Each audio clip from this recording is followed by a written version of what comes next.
God's story, your life. Unfolding short stories.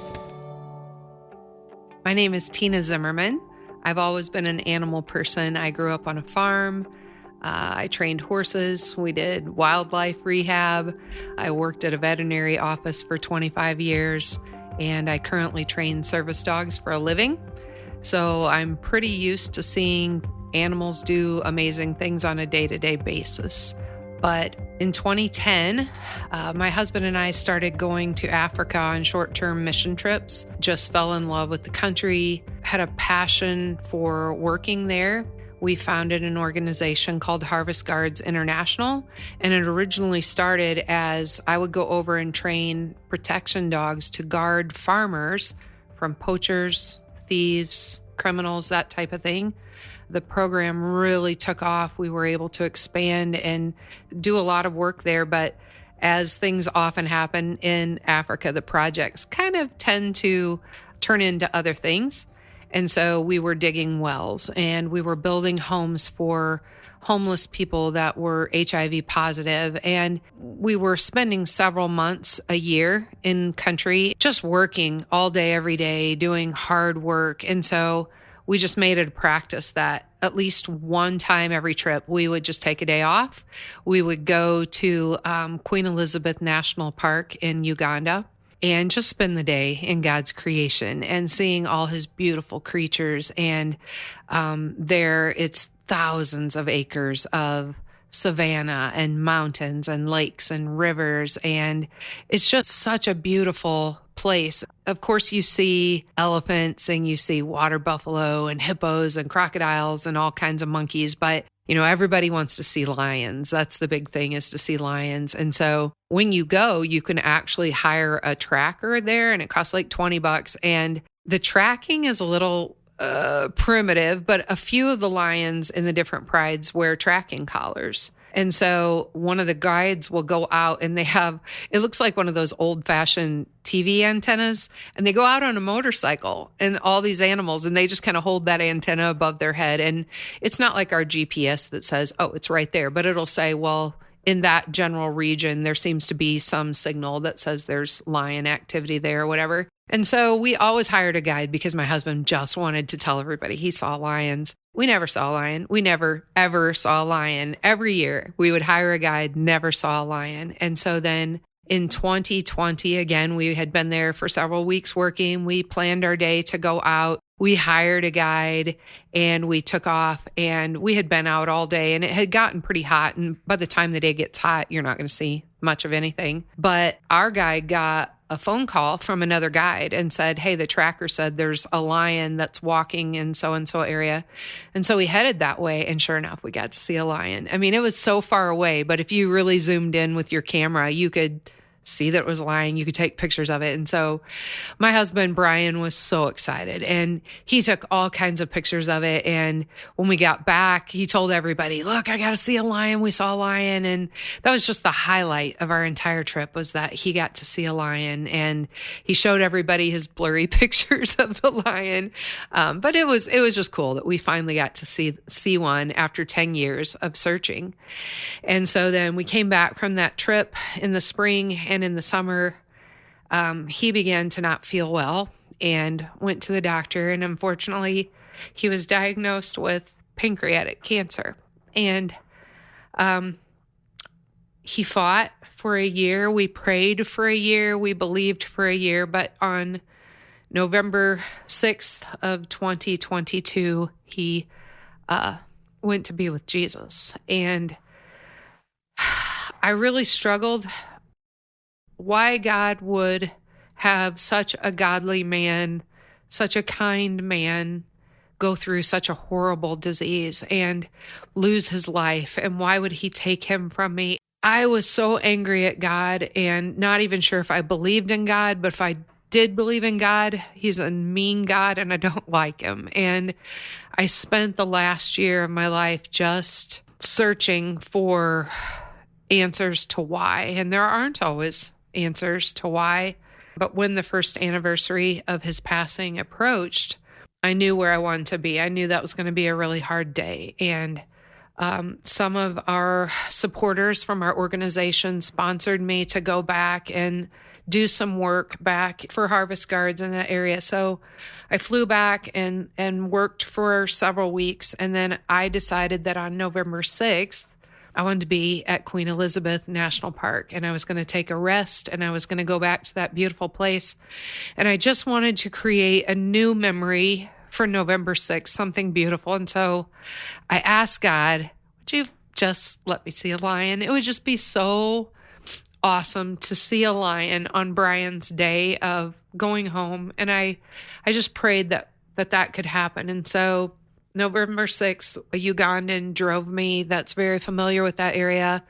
And we went out into the park, and unfortunately it's just pouring down raining that morning. And you mostly see animals because they come out of hiding to go get a drink. So they go to the lakes, they go to the rivers, and that's where you might spot them. Well, when it's raining, there's puddles everywhere, so they don't come out and you don't see much. And as we started driving, we had to drive a couple hours, and we saw a few different types of deer, antelope, and we saw, you'll see trees just shaking. And there's elephants because they'll wrap their trunk around the base of a tree and just shake it and break it off and eat the leaves or whatever. So we saw elephants, and I thought, well, that was cool. We saw some really up close, and that was awesome. But it was just raining so hard. And my friend said, I'm going to try to take you up this one mountain because that tends to be where the lions will go. And so maybe if we go in that area, we can spot some. So we started to go up the mountain, and unfortunately it was raining so hard that the path we were on, they're just dirt paths that the animals have trod down, and it was washed out and it wasn't safe. And he apologized, and he said, we're not going to be able to go up this road, but let me turn around and let's go all the way around the mountain and come up the other side. We'll maybe make the approach from higher up, and maybe it'll be dry enough that we can get in there. And so we did. We drove probably an hour and a half around the other side. And when we got to that side, it was completely impassable. It was still raining. And he just said, I'm sorry. And so we had to go back, and the road that we were on was starting to wash away. So again, we had to make another choice to go down a different road. And he's driving along, just kind of apologizing that, we didn't get to see lions. And all of a sudden I heard him gasp, and I looked over to see what's wrong. And then I looked to see what he was looking at, and probably 100 yards down ahead of us, there was a lioness sitting on an anthill, just sitting there up very straight, like watching our car. And so he stopped, and I jumped up on my seat. I'm standing on my seat out the top of the sunroof looking at the lion. And I said, can we get closer? Can we get closer? And he said, no, I'm afraid if we move closer, we'll scare her and she'll run off. So we just kind of sat there. And I'm praising God. Thank you for my lion. I got to see a lion. And about that time, she comes down off the anthill. She starts walking towards our car. And he's yelling, get in, get in. And I said, nope, if I go, I go. This is how I go. And I just stayed out of the car.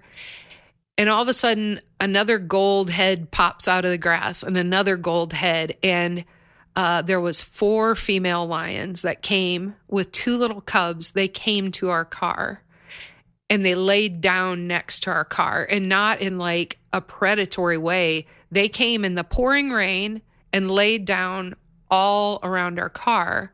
And all of a sudden the clouds broke, and the sun just came through, and the rain went away.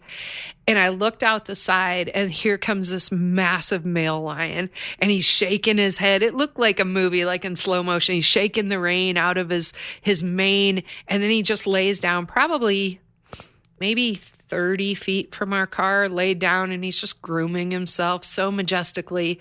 And then the 2 little cubs that were with the lionesses, they start playing, and they're pouncing on each other, and they're grabbing each other's tail, and they're shaking each other's, paws. And it was like watching National Geographic or something. And I'm just standing out the top of the car. And I just said, God, this is you. I know this is you. What a huge gift. And just breathing in the air and the sunshine in Africa, the warmth of Africa is like nothing you've ever felt. It was like you could just feel the radiance of God. And we stayed there for probably an hour, just watching these lions just lay around our car. They didn't move. And after like an hour, you kind of feel like, well, how long do we stay? You know, do we let them sleep? Are we being rude? What do we do? And so finally, I wanted to absorb that whole experience. And I felt like, okay, God, I got it. Thank you. And we drove away. And we had traveled probably about 10 minutes and again came to another washout. And so we had to make a left and we went down this road, and you're not going to believe what is walking up the road towards us. 6 more lions. There was 4 males and 2 females, and they're walking towards us. And then here comes another male, and they came to our car and they laid down around our car. 7 more lions. And these, they were males, so they had the big manes, and they were, yawning in their teeth and everything. And I'm taking pictures, and again, I cannot believe we are seeing another pride of lions. And so again, we stayed until we kind of felt like, well, what else do we do? I mean, how many more pictures can we take of the same thing? And it was just so unbelievably overwhelming to see another pride of lions. And so we kind of decided we should probably start to head back. You don't want to be in the park after, the sunset. So we start to drive. We take a turn to go back to the main road, and there's another pride of lions right in front of us. 7 more lions. And they had just killed a warthog. And so they had pretty much consumed the entire warthog except for the skull. But there was a little lion cub that was playing with the skull, and it was growling at the skull, and it would back up and pounce on the skull. And it was the cutest thing I've ever seen in my life. And 3 times we saw 7 prides of lions. And as we were going out the park, they asked us, did you see any lions today? Because that's what everybody hopes for. And we said, we saw 3 prides of lions. And he said, you must be blessed by God, because he said, we have people who come here and stay in the lodge for 2 weeks and go out every day on safari and never see 1 pride of lions. And he said, there are only 7 prides in this entire region, and you saw 3 of them in one day. And I know that was God. I know that God came to me in that moment and said, I love you, and I am a good God, and my plans are not your plans, but I'm still a good God. And I heard your prayers and I heard your cry, and he blessed me. And the verse Ephesians 3:20, he will do exceedingly abundantly more than you could ever ask or hope for. And that's what he did in that day. And, it would be easy to be skeptical and go, well, you're in Africa. You saw lions. But God used animals in the Bible time and time again. He shut the mouths of lions around our car. He brought them to us. He put a coin in a fish's mouth. He made a donkey speak. And so if God did it then, he's doing it now. And I'm just so thankful that he knew that for me, a little country girl that grew up around animals, the way to reach my heart was through animals again. And he did it exceedingly abundantly more than I could have ever asked for. The Unfolding is a Wow God production, a ministry of the University of Northwestern St. Paul. Discover more at wowgod.com.